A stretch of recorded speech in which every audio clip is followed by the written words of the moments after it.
tardes, compañeros, colegas. Más arriba, aquí, ¿me oyen? Sí. Sí, bien, perfecto. Mientras Héctor hablaba, pensaba yo, ¿y por dónde comienzo?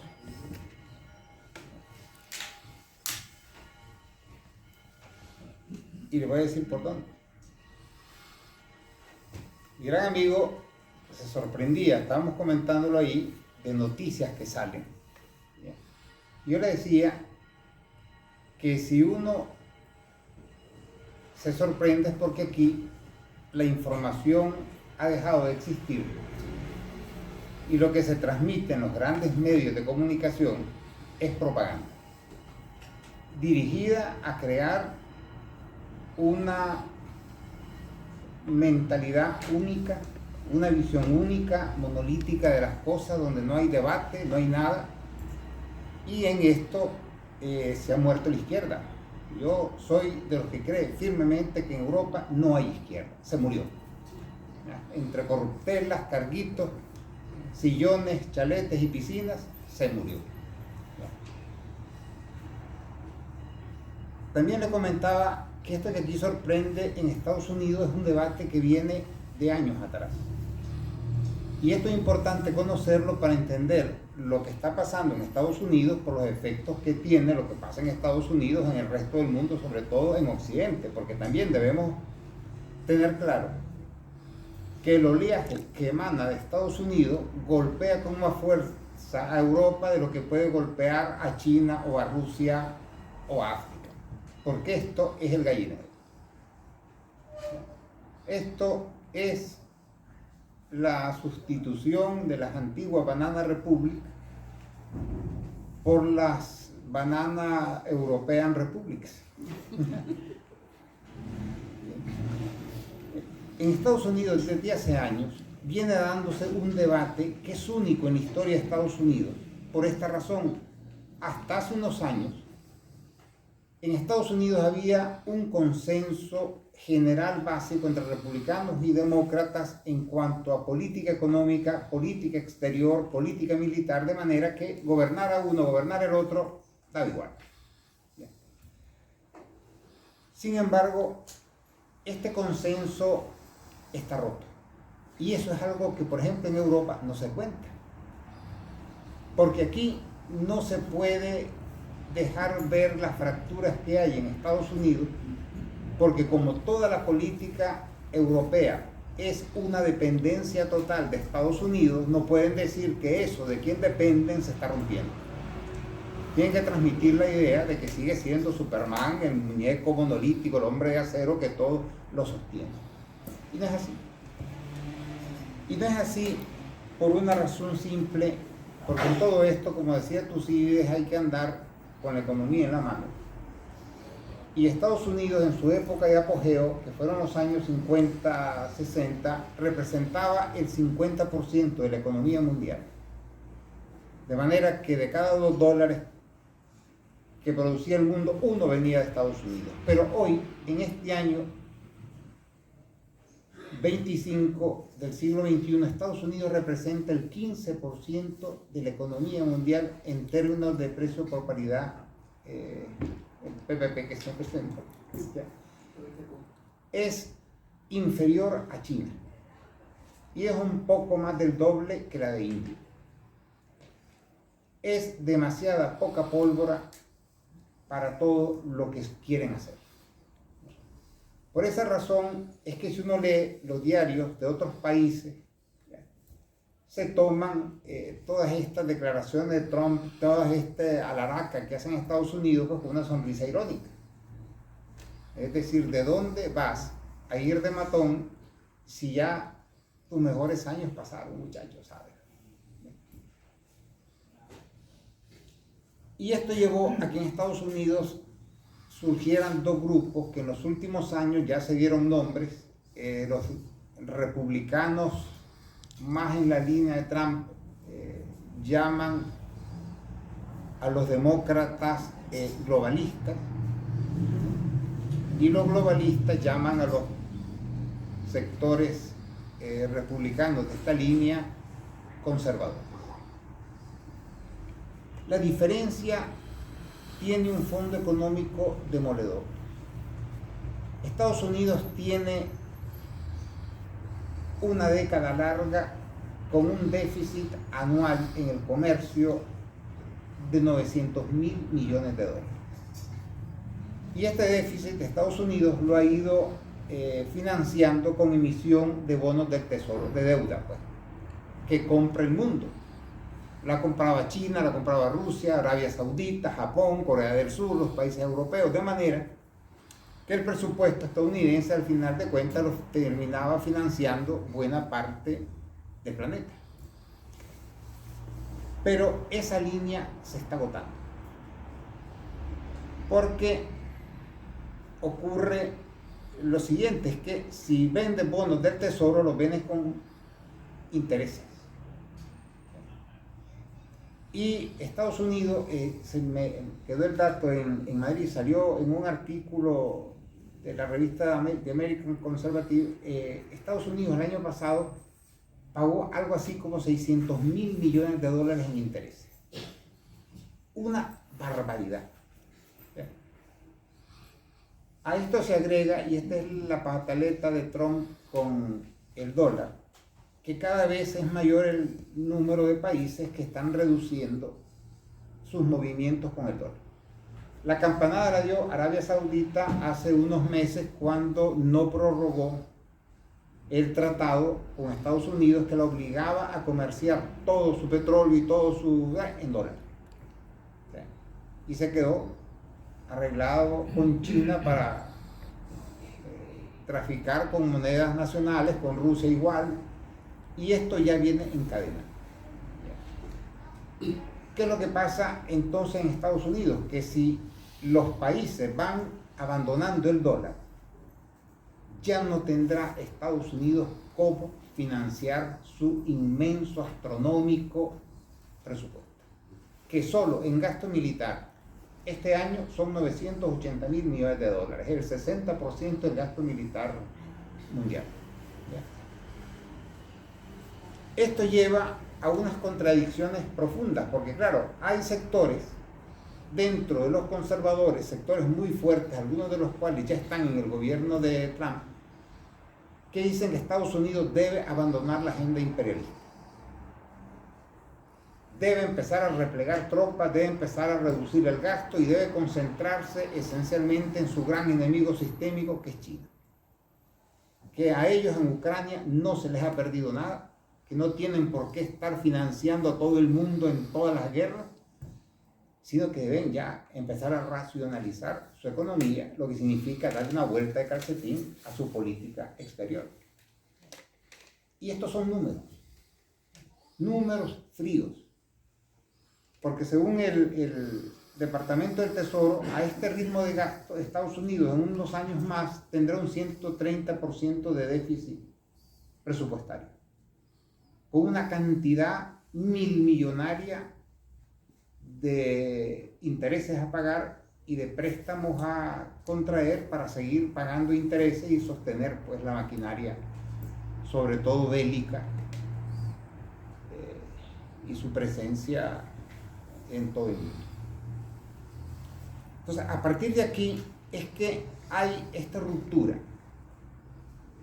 que yo le decía que es inédita porque no hay posibilidad de acuerdo en estos puntos entre demócratas y republicanos.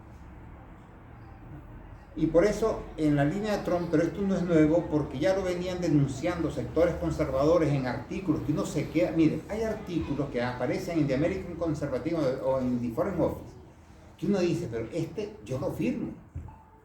Y estamos hablando de gente de derecha, cosas que aquí en Europa la izquierda no firmaría ni dos líneas. Dicen, señores, nuestra realidad es esta. Traigamos a nuestros muchachos antes de que los echen a patadas, porque ya no tenemos dinero. Nosotros no podemos ir a una guerra con China y con Rusia porque lo más seguro es que la perdamos. Y le voy a decir datos que ilustran esta situación, porque Estados Unidos con ese presupuesto militar impresiona mucho, pero a la hora de la verdad uno rasca y su maquinaria militar está echando óxido por todas partes. no se saca esta noticia, porque esta noticia la leí yo en el diario de la Armada de Estados Unidos. Ellos tenían aquí en el Golfo de Omán un único buque tanquero, o sea, que surtía de combustible a la flota desplegada ahí. Pues resulta que este buque era tan viejo que se descompuso, perdió el control y acabó encallado en una costa de Omán. Y se quedaron sin buque. Entonces se armó un escándalo en Estados Unidos, pero esas cosas aquí no salen. Lo comentó prensa japonesa, lo comentó prensa rusa, lo comentó... Aquí no. Aquí esas cosas no pueden suceder. ¿Me explico? Y era el escándalo de decir, ¿cómo podemos estar hablando de guerra naval o poder militar y no sé qué, si lo único que teníamos en el Golfo de Omán era un buque chatarra que tenía como 50 años, que debería haber estado en el desguace, ¿ya?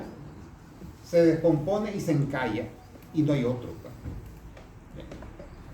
Informe en el comité, la Comisión Militar del Congreso. No podemos competir con China porque con fuerza podemos fabricar 2 buques cada 4 años, mientras los chinos fabrican 12 al año. Quieren reactivar los astilleros militares, no hay gente, ni capital. Porque como lo jubilaron dentro del neoliberalismo y aquello de la externalización y etcétera, la deslocalización y todo lo demás, pues los astilleros cerraron, se fueron a Corea del Sur, se fueron a la India, se fueron a Vietnam, y ahora en Estados Unidos no hay ni gente. Entonces, esa es la realidad y eso es lo que explica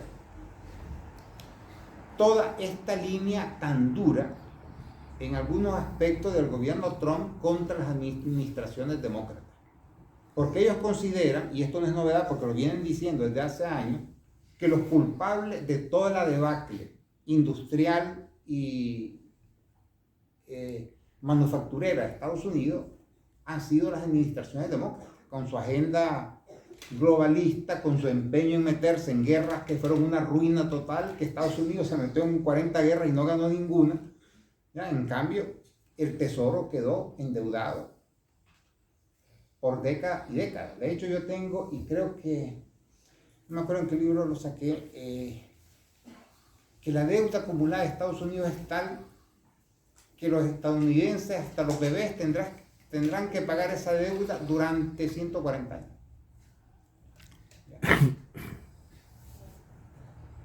Entonces, cuando vemos estas fracturas y estos terremotos, son novedad aquí, por el bloqueo informativo. No lo son en Estados Unidos, es un debate que tiene años de estarse dando y cada vez más duro. De ahí que Trump, en su gobierno, nombrará gente de la línea más abiertamente antidemócrata y antiglobalista para reconducir o intentar reconducir, yo creo en lo personal que es tarde, una deriva política que ha llevado a Estados Unidos a una bancarrota real, pues, o sea, no quiebra por aquello del cuento de que si uno le debe al banco 50.000 euros, tiene un problema con el banco, pero si uno le debe al banco 50.000 millones de euros, el banco tiene un problema. Entonces, como China tiene todavía 840.000 millones de dólares en bonos, Arabia Saudita tiene 1.000 y no sé cuántos millones, Japón otros 1.000 y no sé cuántos, entonces todos estos países, incluso China, están obligados a participar en la administración de la quiebra de Estados Unidos para no irse a ellos en el saco.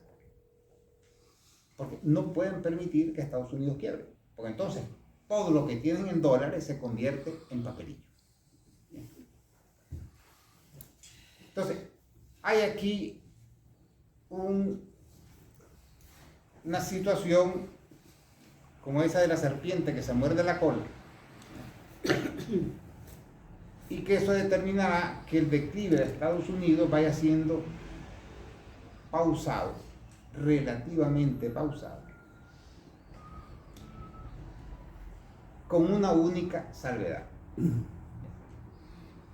Y es que así como el gobierno, la administración Trump y toda su gente están conscientes de esta crisis económica de Estados Unidos, Trump tiene una fijación casi obsesiva con China.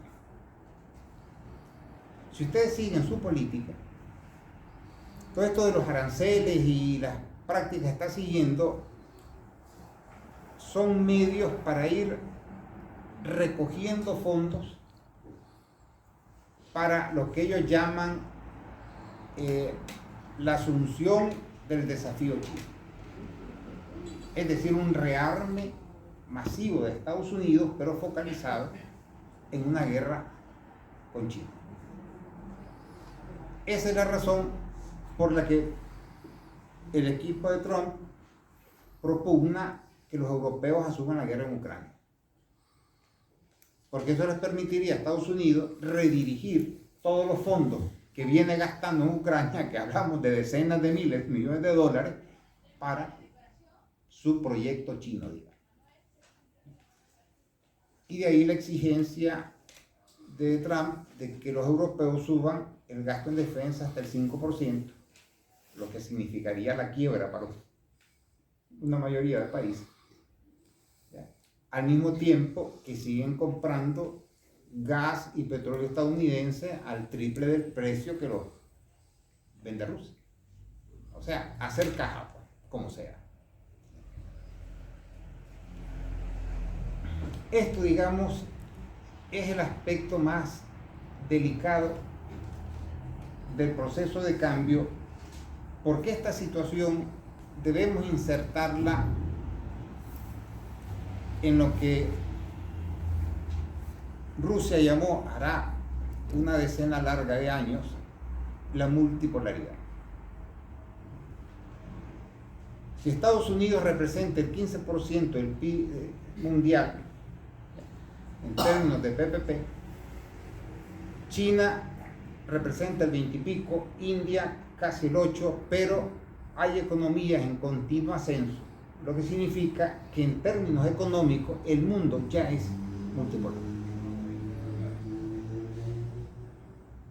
Aquí no lo ven ni lo van a reconocer, porque aquí van a morir ahogados en su propio engaño. Pero las economías son tan fuertes en amplias zonas del planeta que ya hablar de mundo unipolar es retroceder 20 o 30 años, pues, porque eso en la realidad ya no se da. Y esto además se manifiesta de otras muchas maneras. Yo mencionaba en un último artículo que publica, a mí ya no me publica nadie en España, ¿sabes? Ni siquiera Rebelión. O sea, aquí la izquierda, pseudoizquierda, ha caído a unos niveles tan bajos de deshonestidad que ya nadie le publica, pues, porque si te sales de la línea tienen miedo de que les peguen una cuchillada por algún palo, entonces la censura total. Yo mencionaba que cuando en torno a la asunción de Trump el 20 de enero se habían dado 3 hechos singulares que ningún medio de prensa europeo recogió. Uno era la firma de un acuerdo estratégico entre Rusia e Irán, que se firmó con una visita oficial del presidente de Irán a Rusia, que aquí la dieron por inexistente. Si hay un acuerdo relevante que se haya firmado en los últimos años, es ese. Porque no es un acuerdo solamente económico o comercial, que lo es también un acuerdo militar. Una alianza ruso-iraní cambia el panorama geopolítico de Oriente Medio.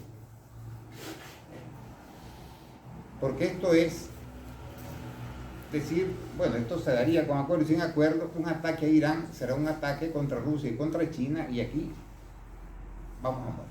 Pero ya esto se formaliza y es un acuerdo impresionante en dos países que dominan. Si ustedes agarran un mapa, van a ver que Irán, con sus 1.780.000 kilómetros cuadrados, es una presencia geopolítica, geográfica, demoledora en la unión entre Asia y el Mediterráneo. No hay manera de pasar sin pasar por Irán. Y que las extensas costas iraníes en el Golfo Pérsico y el Mar de Omán son de un valor geopolítico militar demoledor. Por lo tanto, que el país que domina geográficamente esta región tan estratégica se alíe con el país que domina todo el norte de Eurasia, el océano Ártico, Asia Central, no es cualquier cosa.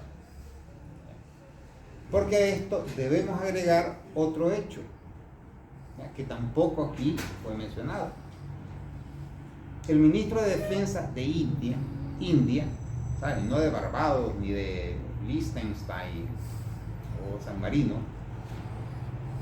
hizo unas declaraciones diciendo que India y Rusia tienen más de 200 proyectos militares conjuntos y que India aumentaría un 15% las compras de material militar ruso por valor de 12.000 millones o 15.000 millones de dólares, una barbaridad. Y por esa época la mayor empresa energética india firmó con la mayor empresa energética rusa un acuerdo de otros 15.000 millones por 10 años, que fue considerado un macroacuerdo.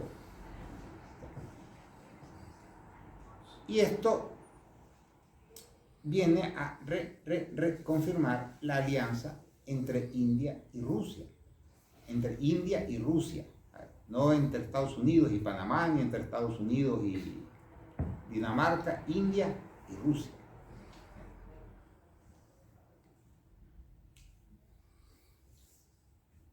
Y uno se pregunta, hombre, ¿es eso del cuento de Asterix de que estos romanos están locos? Porque yo, miren, como yo vivo bailando saltando el océano, cuando yo regreso aquí, a mí me da un shock. Porque en Nicaragua puedo acceder a cualquier medio de comunicación de cualquier tipo sin ningún problema. Se debaten y se hablan otras cosas. Vengo aquí y es como que hay un agujero. Primero, se me cortan todos los diarios rusos. Muerto. Segundo, aquí no hay debate. Todos los periódicos, desde los que se dicen de izquierda y progresistas hasta los de Vox, dicen lo mismo. Y uno se encuentra, pues viene de estar debatiendo problemas de migración y no sé qué, no sé cuánto, allá en el Caribe, no sé qué, a entrarse aquí y me encuentro yo, el gran debate español, Dios mío, es quién va ganando en audiencia, si el hormiguero o el... ¿Cuál es el otro? La revuelta. Es el gran debate, primera plana en los periódicos. Sí, es una mierda. Dios mío. Qué maravilloso panorama. La región que se presenta a sí mismo como el jardín de la humanidad. El gran tema es si este idiota superó al otro idiota en audiencia. Sí. El mundo va por donde va y aquí eso es el debate. Que si la novia del futbolista tal se la pegó con tal o si se casó con tal o quién es la nueva novia del fulano y no sé qué. Dios mío, digo yo. Sí. ¿Qué niveles de cultura? Aquí se han callado jueces, aquí en Toledo lo han callado. Aquí nos callan. Cuando yo hablo en este libro, mire, yo me metí a escribir sobre la multipolaridad porque me di cuenta que aquí en Occidente, en Rusia saben más, tienen más ideas, pero ya yo no escribo ruso, pues. Poca gente sabe exactamente a dónde va la multipolaridad, qué es qué significa, qué propósito tiene. Entonces yo me tomé la tarea de darla un poco preparada, pues, ¿ya? Para ir abriendo brecha en un debate que es imprescindible que se dé. Porque no basta diciendo estamos por la multipolaridad, sino que tenemos que explicar qué es la multipolaridad y por qué la defendemos.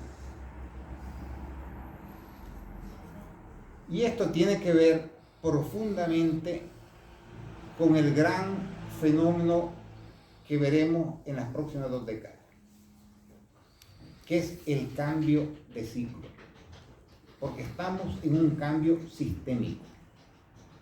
El primero que se da desde que un señor de apellido Colón llegó a un continente que no tenía nombre. Lo descubrió. Ya está provocando.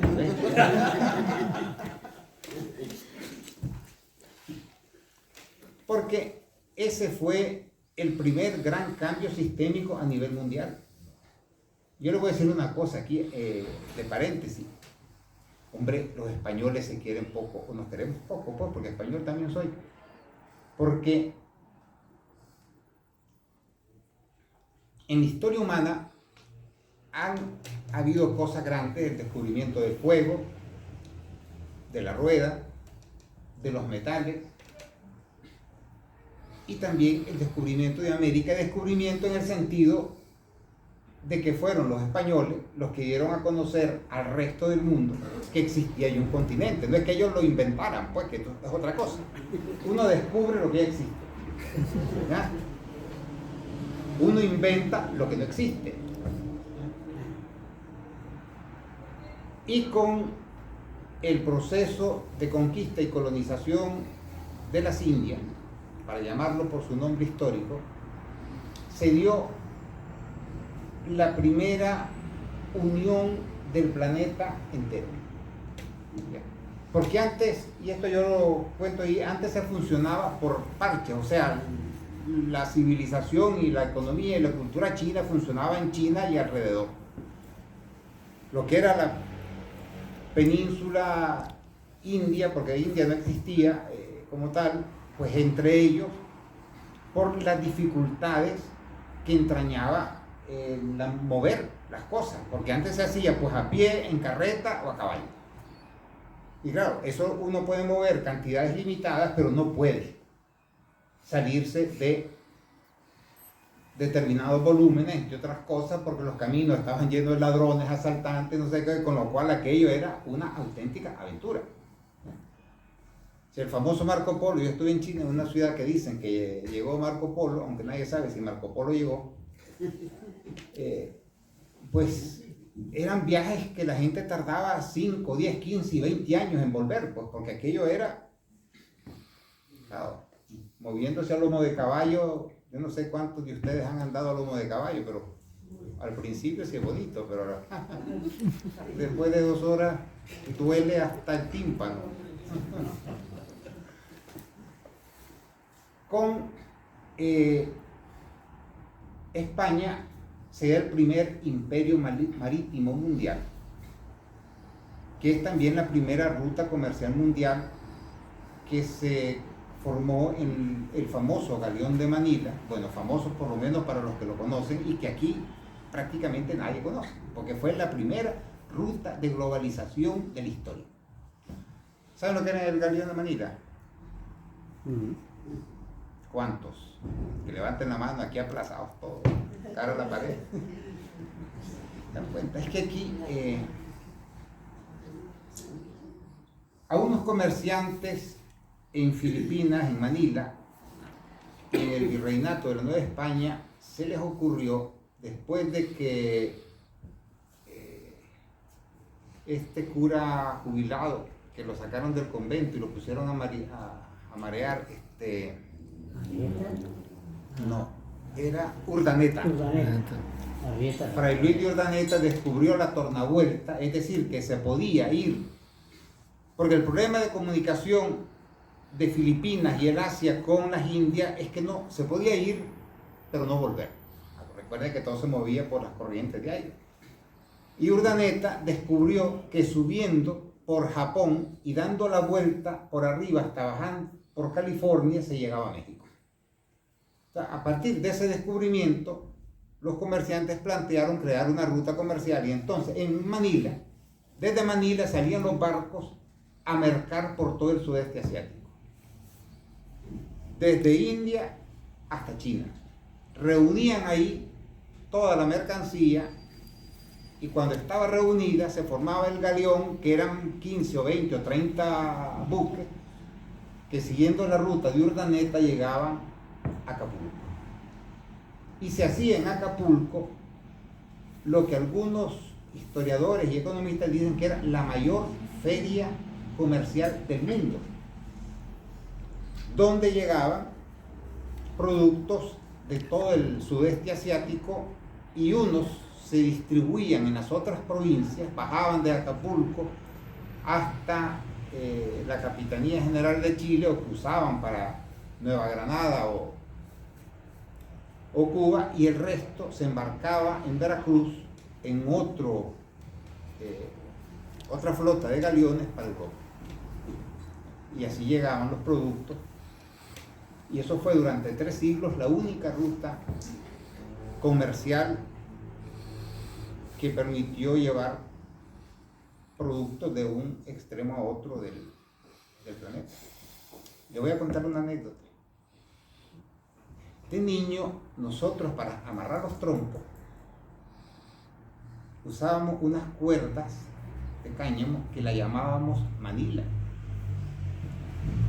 Y antes de que llegaran las cuerdas de plástico, esas manilas eran muy conocidas en Centroamérica.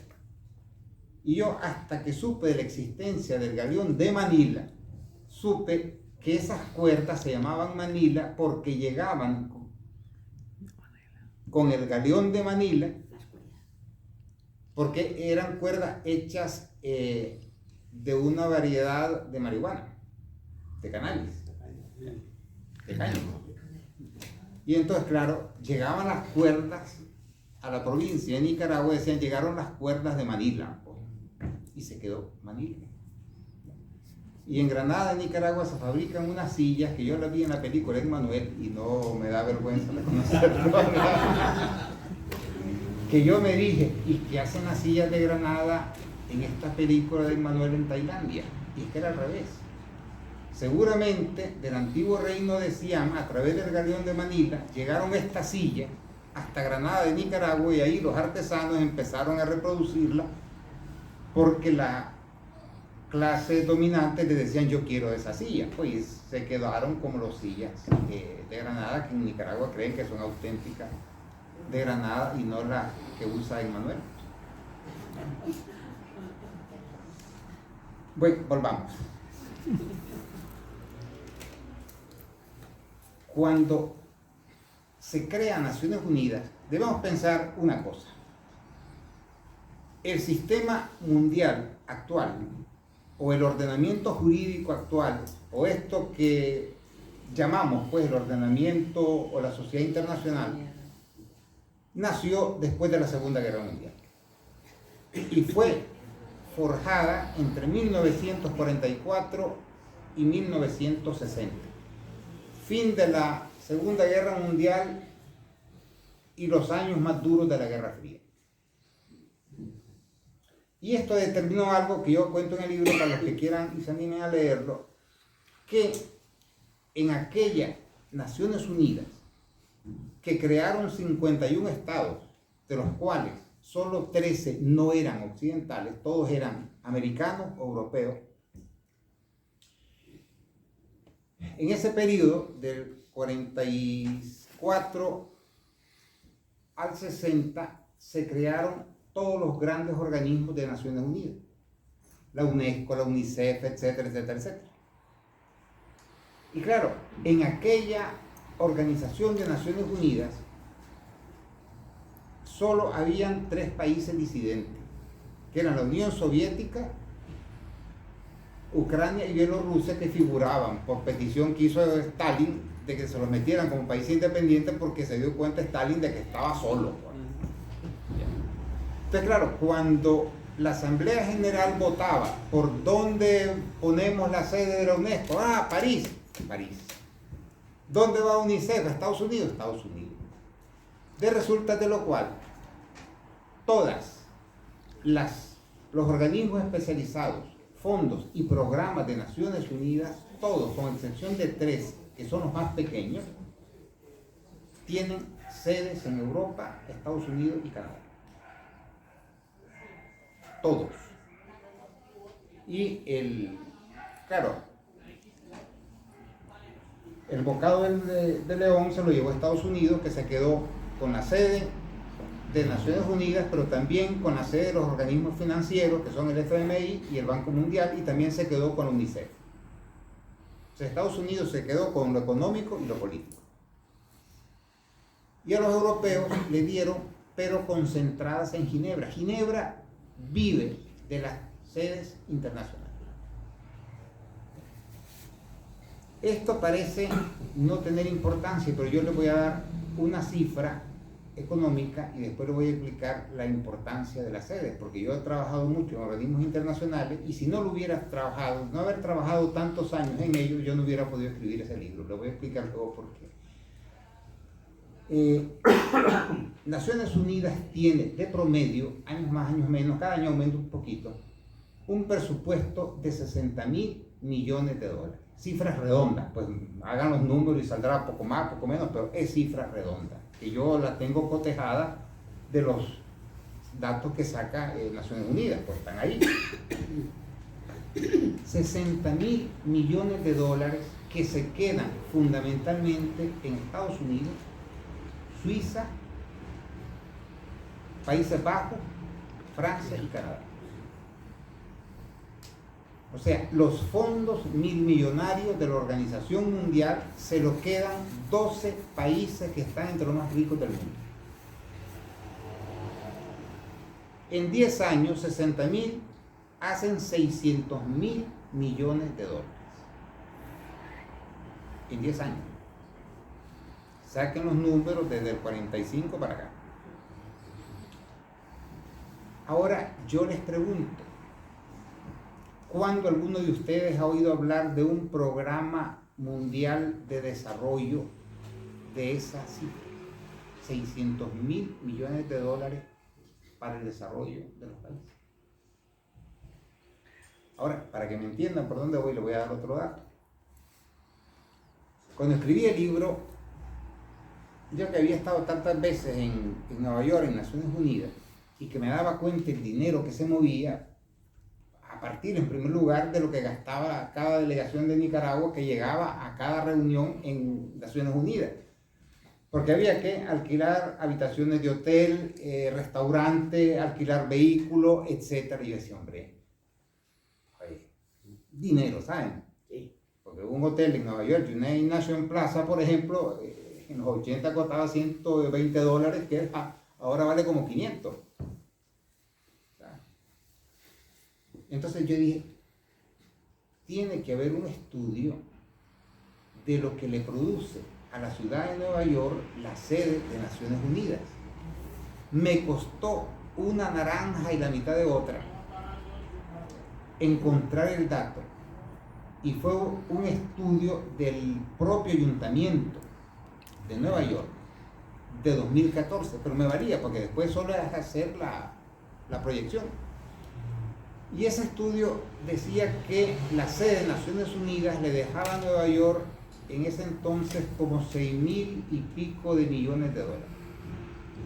Que yo lo indexé al presente y eran, pues al presente serían como 15.000 millones de dólares. Solo, y le voy a explicar ahora, le voy a explicar otro dato, solo a lo que es la alcaldía de Nueva York. ¿Ya? Pues bien, les voy a dar un dato comparativo. El aporte de Estados Unidos a Naciones Unidas son 12.000 millones de dólares. O sea, con solo lo que gana Nueva York, Estados Unidos recupera lo que da Naciones Unidas y le queda un superávit de 2.000 millones. Pero le voy a dar otro dato. Este estudio está circunscrito a Nueva York. Pero es que Nueva York es tan caro que buena parte de las misiones diplomáticas alquilan en los estados vecinos. Por ejemplo, la embajada de Nicaragua ante Naciones Unidas no estaba en Nueva York, estaba en New Jersey. Y ese estudio no incluía esto, lo que a mí me da a pensar que esa cifra de 14.000 millones puede aproximarse fácilmente a 16 o 17.000 millones. Si agregamos lo que se le llama pues el Gran Nueva York ya anexado.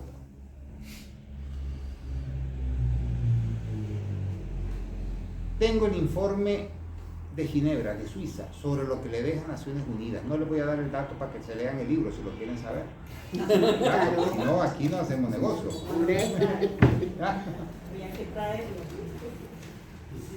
Pero es una cifra impresionante. Ahora, ¿qué es lo que yo veo? Por ejemplo, UNICEF tiene un presupuesto anual de alrededor de $1.000 millones que se quedan en Estados Unidos. Y tenemos programas y un montón de cosas, etc. ¿Saben ustedes lo que significaría en un país como Nicaragua ser sede de la UNICEF y estar ingresando $1.000 millones solo por ser sede? Solo por ser sede. Imagínense lo que sería en Burkina Faso o Níger o Mali, que la Organización de Naciones Unidas sobre Desertización, en vez de estar en Alemania, con el problema de desertización que hay en Alemania, estuviera en uno de estos países. Porque su presupuesto es de 500 a 600 millones de dólares, pero en Níger 500 a 600 millones de dólares es una auténtica fortuna. ¿Qué hace el Fondo de Alimentación de las Naciones Unidas en Roma? ¿Por qué no está en Etiopía? ¿O en República Centroafricana, que es donde hay hambre? Entonces, cuando yo hablo de descolonizar Naciones Unidas, hablo de sacar las sedes de los organismos especializados, programas y fondos de Naciones Unidas y distribuirlos entre todas las regiones del planeta de manera igualitaria, excluyendo a los países ricos,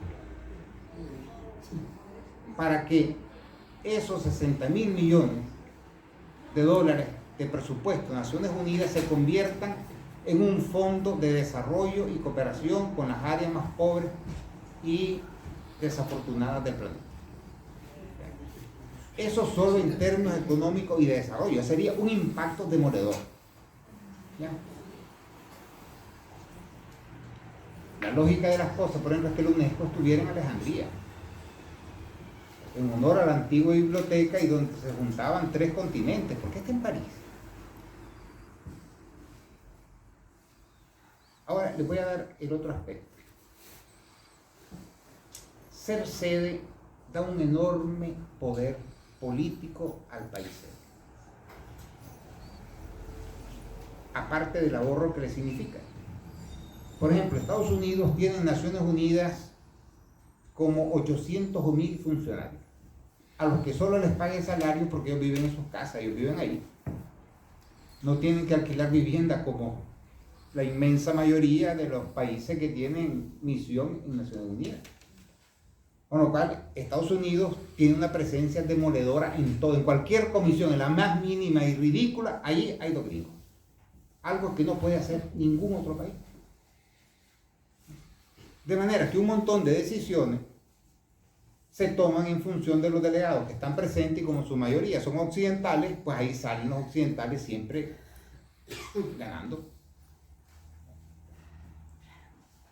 El otro factor, y esto yo lo viví y se vive claramente, es que los países pobres mandan a sus mejores gentes porque a Naciones Unidas hay que enviar para la gente más preparada, que habla idiomas y todo eso. Pero esta gente va, se enamora del país o es captada por los gringos y después se queda ahí. Con lo cual, no es solo que va una fuga de dinero en alquiler, no sé qué, sino que además los gringos se quedan con lo mejor que produce cada país. O sea, es una fuga de cerebros por goteo permanente, constante, y gente que no regresa a su país. O sea, por donde la busquen, el sistema construido en torno a Naciones Unidas está hecho para perpetuar las formas más atroces de colonialismo y para hacer más ricos a los ricos, además de corromper a la escasa élite educada de los países pobres.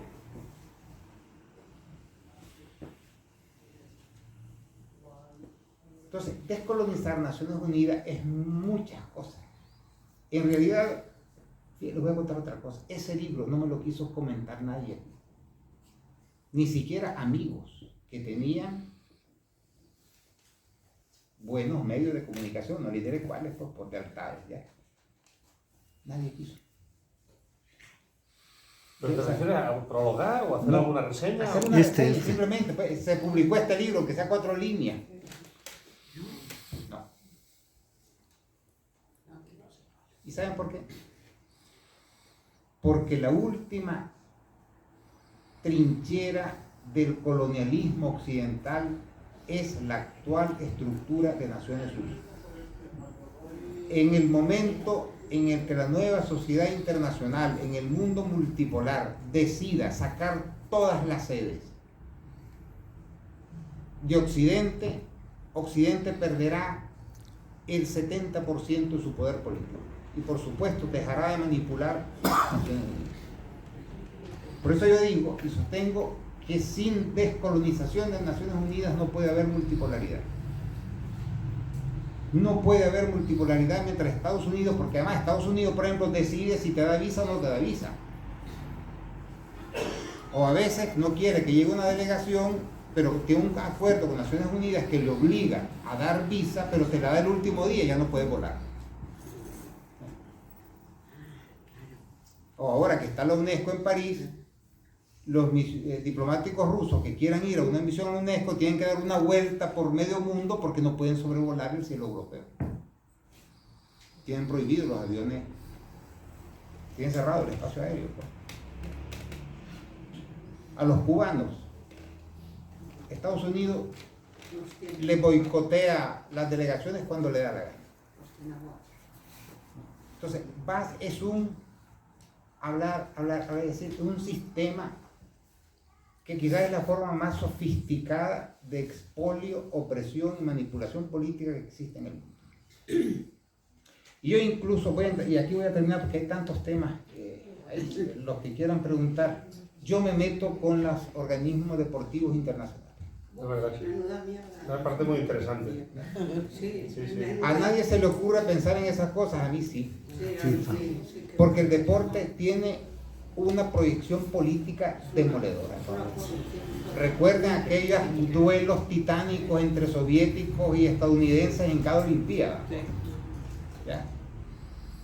O como ahora los países árabes andan comprando, nacionalizando a punta de billetes a deportistas africanos y no sé qué, ven a correr, está un somalí campeón por Qatar, ¿sabes? Porque el deporte da mucho empaque. Miren ahora Arabia Saudita que está comprando deportistas, fomentando la liga, pagándole a los periódicos para que hagan crónicas, porque es política, es imagen del país. ¿Ya? Bien.